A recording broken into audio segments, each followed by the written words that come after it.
You can call him the Hattrick hero, that is Viktor Gyokeres.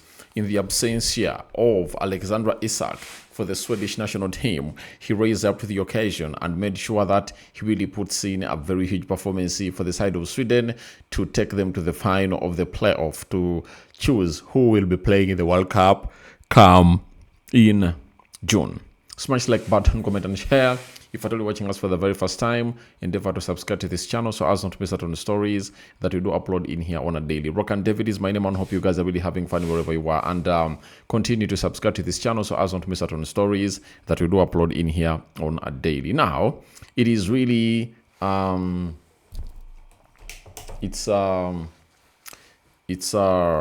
it's Friday. We are heading to Saturday. Second video of the day coming in through here onto the Rokani Media Football. And we are really happy to obviously have you in here, as you guys have always shown up every time we've gone ahead to call in for you. Now, yesterday, there were playoffs that really went ahead to happen. And many games we got played, and we're going to be breaking them down. But the talking point is all about Viktor Gyokeres. Viktor Gyokeres went ahead to obviously net in what we call a hat trick for the side of Sweden when they are beating Ukraine to knock them out of the World Cup qualifiers playoffs. And guess what? It was the semi-finals, and they had to obviously knock them out. And in the 6th minute, Viktor Gyokeres went ahead to obviously score again in the 51st minute, and he completed his brace. And in the 73rd minute, penalty was given to Sweden, and Viktor Gyokeres went ahead to bury it in the back of the net. And Ponomarenko in the 90th minute pulled one back for a side known as Ukraine, to obviously make this happen. And they were through to obviously see themselves do the needful to get into what we call the final in there for you. And let's discuss about Viktor Gyokeres a little bit. He's one of those players that has gonna hit obviously come up and obviously put in huge performances in there, and you have to really give him a very huge shout out as a player, because ever since he came in through at Arsenal, I've not seen him score a hat-trick. What I've gonna hit to see him scoring a couple of braces. His first brace came in through when Arsenal was beating a team known as Leeds at the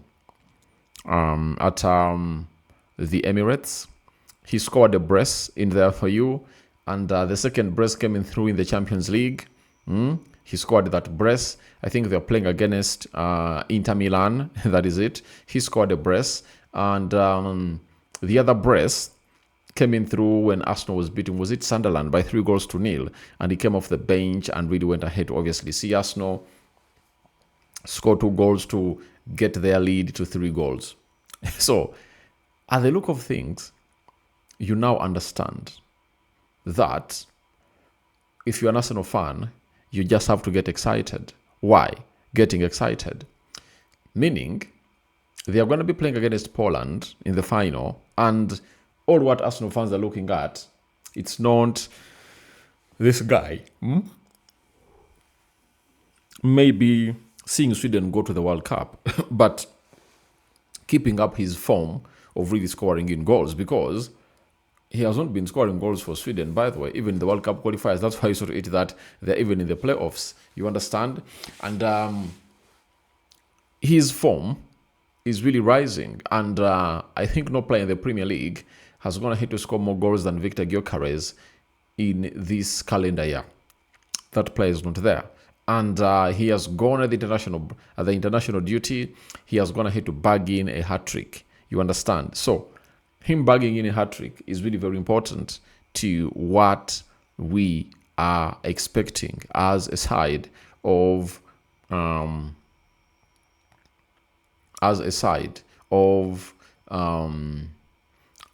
football, especially those that are really sympathizers for the club of Arsenal, as they will need this guy to be in his epic form throughout, and this will give him a chance to come in through and obviously act well into the game. In the Premier League, I think he has 11 goals, and Arsenal is going to be returning from from international break, Arsenal will play in the quarterfinals against Southampton, 4th of April. That is next Saturday. Then in the midweek on the 7th, Arsenal will fly away to Sporting Lisbon, meaning that Gyokeres is obviously going to be facing his former side, that he left when they never at good terms in there. Then Arsenal Bournemouth is their Premier League game. And after playing Bournemouth, they host Sporting Lisbon, and then they'll have to play away at... Sorry about that.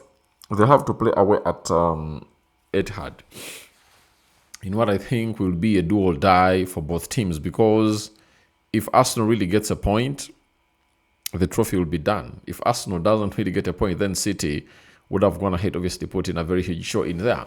So those are the games that Arsenal really left with, or that will play first. Those are the first 4 games.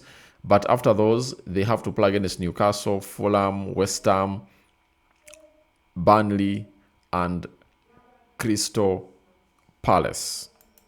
You understand? So I'm really anticipative of what is really happening.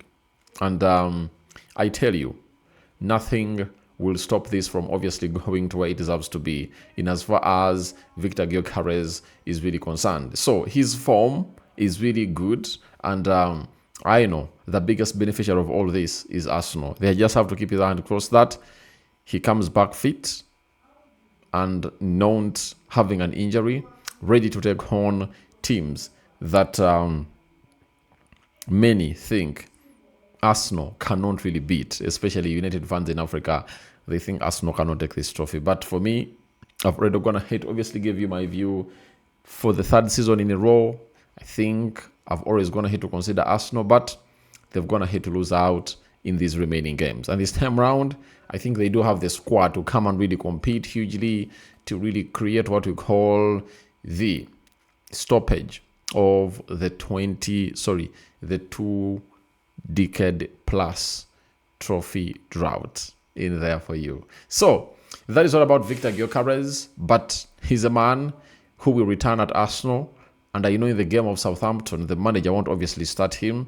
It will be the likes of Jesus starting, because they'll be fresh, not going for international duty, and they will be available in there to put in a very huge shift for the side of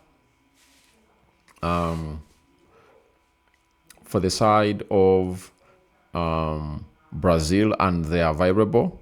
So Gyokeres, I know he will start in the midweek when Arsenal is playing against Sporting Lisbon. That is it. So other games were really played in there, and these were the results. Turkey beat Romania by 1-0. Ukraine lost to Sweden by 3-1. Poland 2, Albania 1. Czech Republic knocked out Ireland on penalties for 3. Italy beat Northern Ireland by 2-0. Denmark beat Macedonia 4-0. Slovakia 3, Kosovo 4. Wales was knocked out by Bosnia and Herzegovina 2-4 in there for you. Now, when those games got played, that means we now are the final, and these are the four ties that will see 4 teams get to the World Cup. Bosnia and Herzegovina versus Italy, Tuesday next week. Sweden versus Poland, big one, Lewandowski versus Viktor Gyokeres in there. So that will see Sweden play Poland. The 3rd fixture will be, I think this is Czech Republic versus Denmark in there for you. And we also have Kosovo versus Turkey. So these 4 teams will obviously see themselves qualify to the World Cup. And I think by the end of this weekend, by the end of the international break, we'll be having a full fixture of the World Cup, because it was already really held, but we haven't obviously gone ahead to see to it that we really get into that final say. So guys, thank you very much for watching through. Rokani David remains my name. I'm out. See you later. I love you, and continue to subscribe to this channel so as not to miss out on the stories that we do upload in here on a daily. I love you all, and thank you for keeping it this beautiful channel.